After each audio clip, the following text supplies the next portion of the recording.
നമസ്കാരം.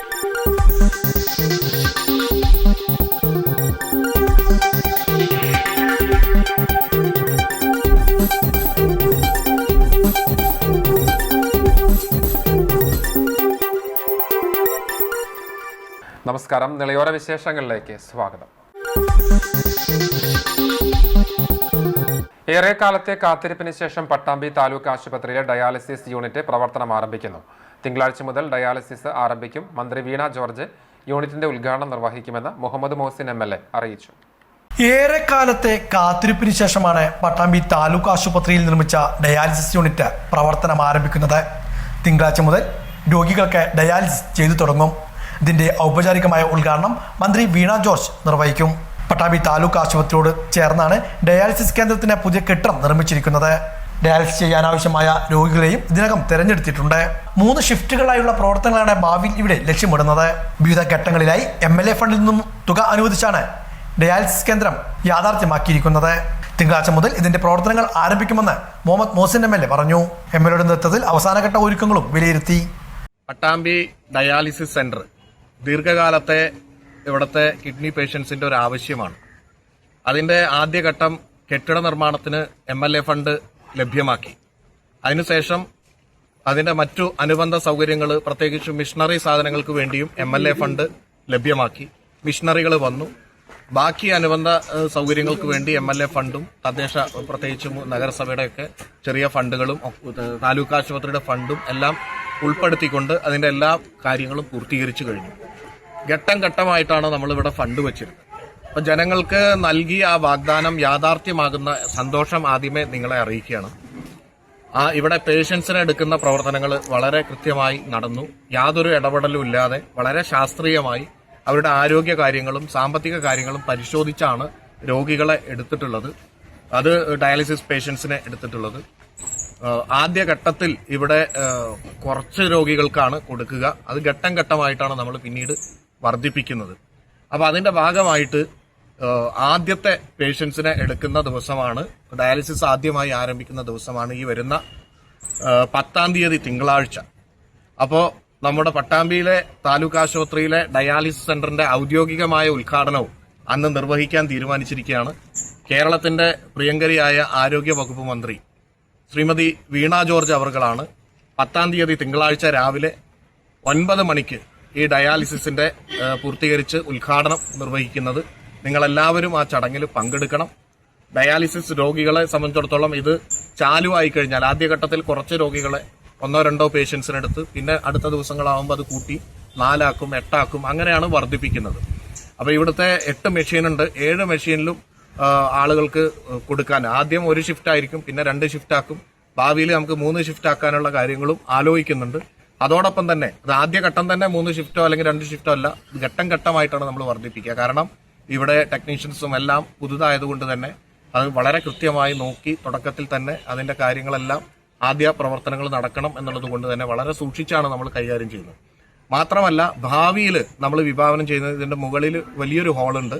ആ ഹാള് കൂടുതൽ സൗകര്യങ്ങളോട് കൂടി കൂടുതൽ മെഷീനുകൾ കൊണ്ടുവന്നുകൊണ്ട് ഒരുപാട് 100 കണക്കിന് രോഗികൾക്ക് സൗകര്യമുള്ള രീതിയിലേക്ക് ഇതിനെ അപ്ഗ്രേഡ് ചെയ്യുക എന്നുള്ളതാണ് അടുത്ത ലക്ഷ്യമായി നമ്മൾ കാണുന്നത്. നമ്മുടെ പട്ടാമ്പിയിൽ താലൂക്ക് ആശുപത്രിയുടെ ഡയഗ്നോസ്റ്റിക് സെന്റർ ആരംഭിക്കുന്നതിന് കെട്ടിടത്തിന്റെ ഫണ്ട് അനുവദിച്ചത് നമ്മുടെ സദേൺ റെയിൽവേയിൽ അതിന്റെ പെർമിഷന് വേണ്ടി കാത്തിരിക്കുകയാണ്.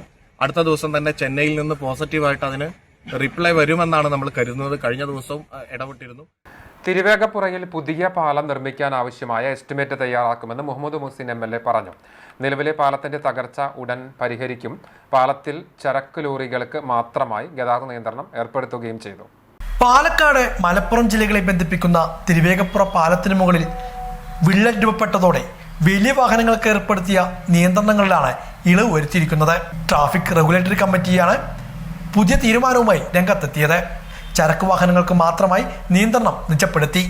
ബസ്സുകൾ ഉൾപ്പെടെയുള്ള വാഹനങ്ങൾ ശനിയാഴ്ച ഉച്ച മുതൽ പാലത്തിലൂടെ കടത്തിവിടുവാനും ട്രാഫിക് റെഗുലേറ്ററി കമ്മിറ്റി യോഗം തീരുമാനിച്ചു. അതേസമയം രാത്രികാലങ്ങളിൽ പാലത്തിന് മുകളിലൂടെ ചരക്ക് ലോറികൾ കടന്നു പോകുന്നതിനെതിരെ പ്രതിഷേധവും ഉയർന്നു.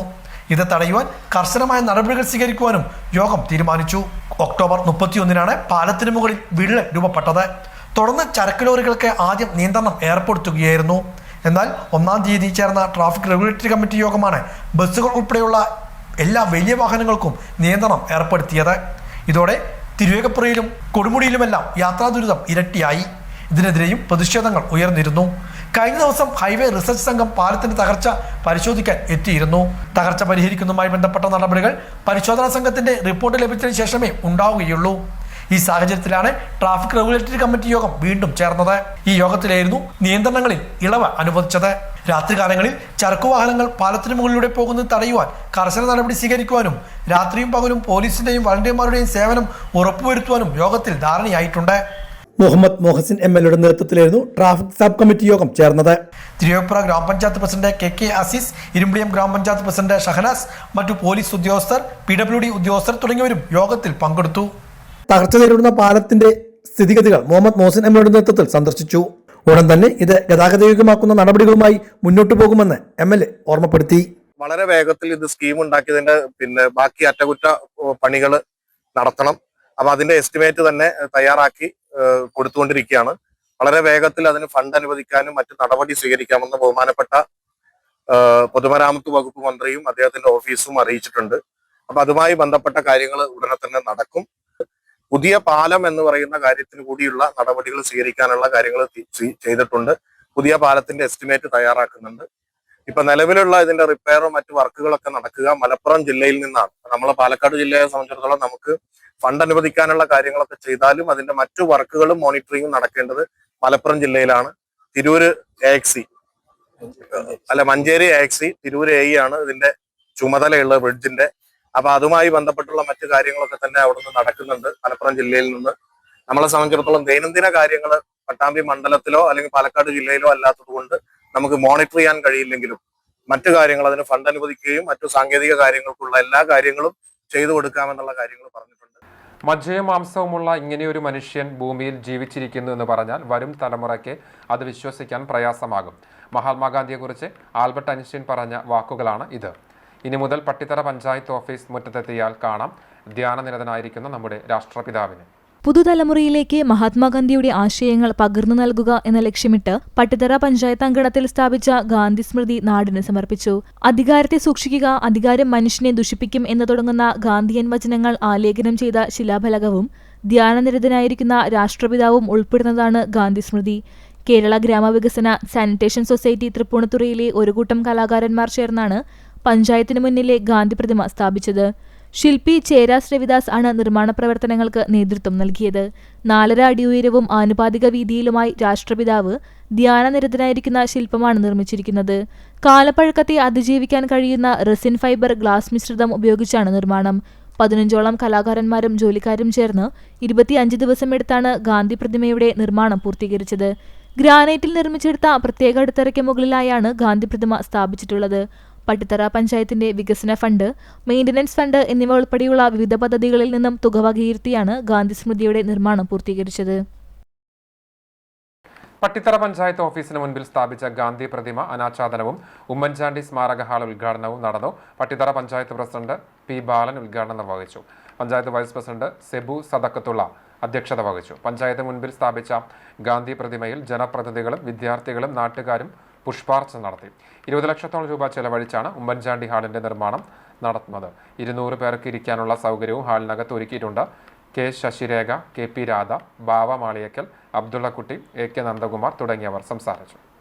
നമുക്ക് ഒരു രാജ്യസ്നേഹത്തിൻ്റെ, ദേശീയ ബോധത്തിൻ്റെ, മതസൗഹാർദ്ദത്തിൻ്റെ, അതുപോലെ തന്നെ ത്യാഗ മനോഭാവത്തിൻ്റെ, അതുപോലെ നമ്മളൊരു ഭരണാധികാരികൾ എന്ന നിലയ്ക്ക് തീരുമാനമെടുക്കുമ്പോൾ സമൂഹത്തിൻ്റെ ഏറ്റവും അടിത്തട്ടിൽ ജീവിക്കുന്ന ജനതയെക്കുറിച്ച് ഓർക്കണം എന്ന ഗാന്ധിയുടെ വചനം, ഇതെല്ലാം ഒരു തദ്ദേശ സ്വയംഭരണ സ്ഥാപനത്തിൻ്റെ പ്രതീതികളുടെ മനസ്സിലുണ്ടാകേണ്ടതാണ്.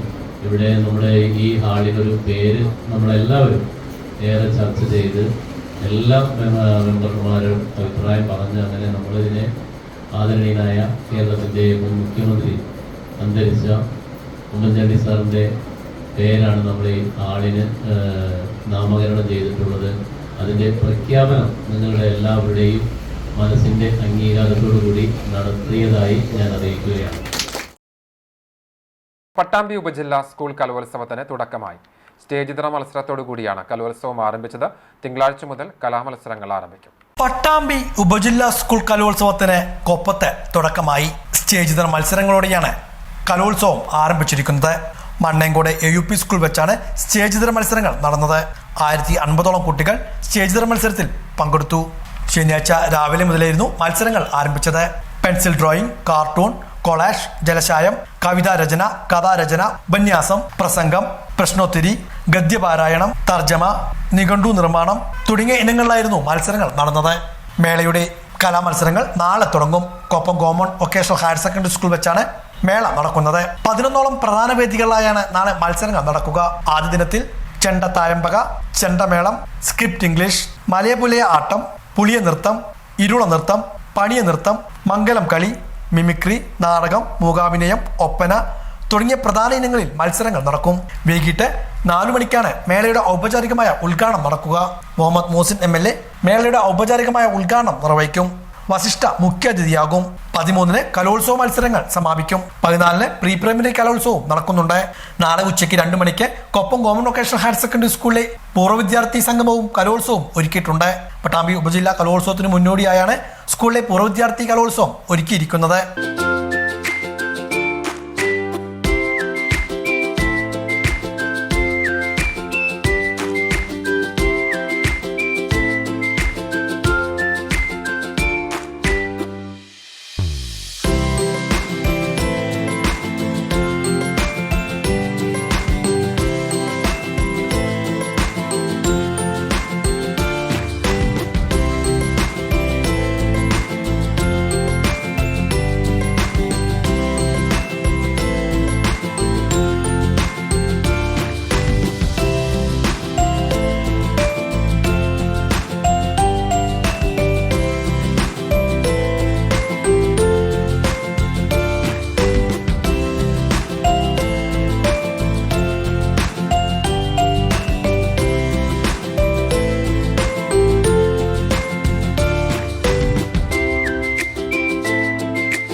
രാവിലെ മുതൽ കാണാതായ ആളെ ഉച്ചയോടെ സ്വകാര്യ വ്യക്തിയുടെ കുളത്തിൽ മരിച്ച നിലയിൽ കണ്ടെത്തി.